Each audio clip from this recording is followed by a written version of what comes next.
Ako po, wala po akong ginawang hindi maganda. Puro pagtulong lamang ko sa ating mga mamamayan. Isa lang po ang tinitignan ko rito na talagang may tinamaan ko sa mayaman challenge ko at talagang gusto po akong pamagsakin. Yun po, yun lamang po ang aking masasabi. Maraming salamat po sa inyo. So, pinasasalamatan ko.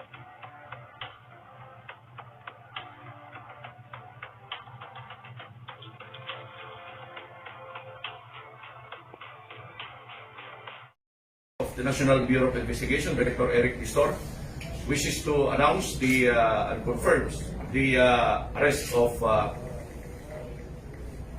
Francis Leo Marcos. That's the name given to us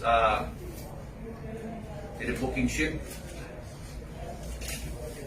by the Computer Crimes Division under Chief Vic Lorenzo today in Quezon City. Mr. Francis Leo Marcos was arrested pursuant to a warrant of arrest issued by the Honorable Judge Aida Rangel Roque. The warrant is dated February 2018. This is in violation of Republic Act 8050 or the optometry law.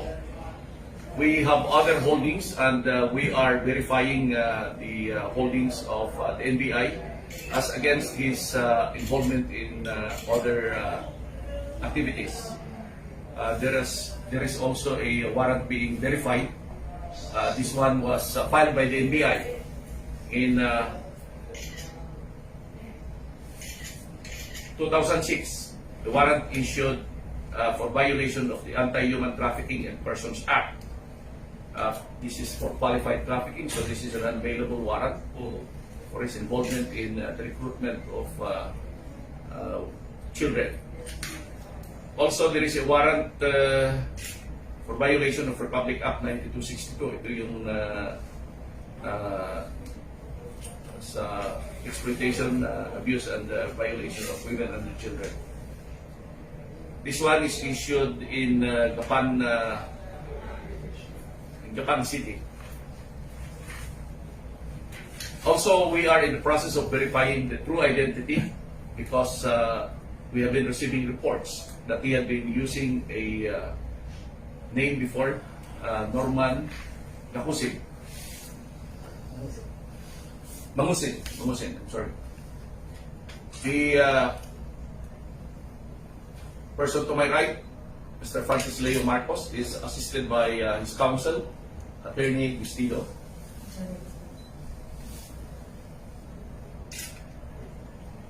And the arresting division is led by no less than the Chief Vic Lorenzo. The accused in the warrants, 3 warrants so far we have, is advised again of his right counsel. As he has counsel, he is assisted by counsel. He is also again advised of his right before the media, of his right to remain silent, and of his right to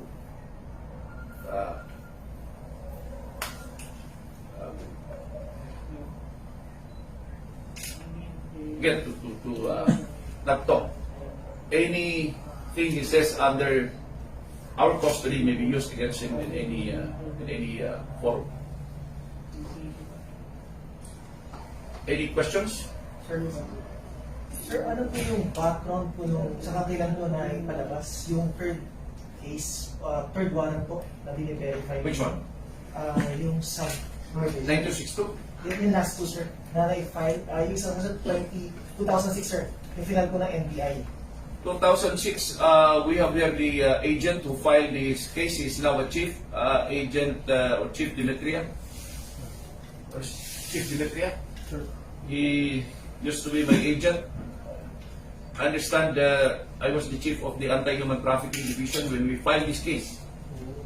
Saan, sir? So, happy pa ako na. Dito sa Manila. Yes, sir. And the agent at that time Islawi Chief is Agent Demetria. Tapos sir, yung isa po, yung sagapan. Yung sagapan, we are verifying the details of this case. We have a copy of the warrant. This is a verified warrant.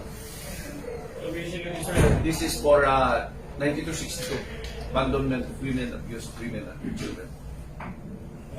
you would like to say something, sir? If accused Francis Leo would like to respond to the media, Ganito po yan. First and for all, wala po akong kilalang taga-Gapan na Baysiha at hindi pa ako napupunta ng Gapan.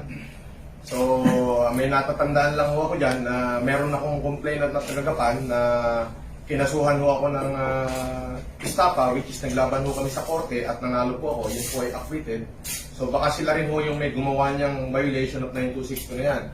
Yan po ay hindi po talaga ako taga-Gapan. Hindi ko po kilala kung sino yung nagsampa niyan. Regarding naman po dun sa Republic Act 8050, yan po ay noong 2010, nung ako po ay namigay ng libreng optical mission sa buong Baguio City po. Which is kasama ko po yung mga doktor na yan, ang nagdemanda po ay yung may mga may-ari ng optical clinic. Dahil wala ho silang kinikita, dahil ako po ay namimigay ng libreng check-up at libreng salamin sa mata. Ngayon po, dahil po yan taon-taon kong ginagawa yung optical mission na yan, at least 3 times a week, 3 times a year, pag kumikita po ako, nung pong nag-humanitarian ako, the same thing sa General Santos somehow in 2014, hanggang Coronadal, hanggang South Cotabato, sinasampahan din ho ako ng the same group, yung Integrated Philippine Association of Optometrists. At yan po ay nakuhanan ko ng visit order kay Judge Noel sa Jensa noong 2014. Ngayon, kaya po kanina, nung pumunta po sa akin si Chief Lorenzo, sabi ko ako po isasama sa inyo at para liwanagin natin yung disease order ko at yung disease order ko at saka yung warrant of arrest ng violation of RA 8050. Now, yung isa pong warrant daw of arrest involving na human trafficking, yan po ay wala po akong nalalaman at hindi ko po alam yan. Wala po talaga akong nalalaman, hindi po ako na-involve dyan sa kahit anumang illegal na aktibidades. Hindi po tayo naging kriminal o hindi po tayo na-involve kahit po hold-upan o kung ano man. Tayo po ay masipag, masipag po tayo maghanap buhay, masipag tayo magtrabaho.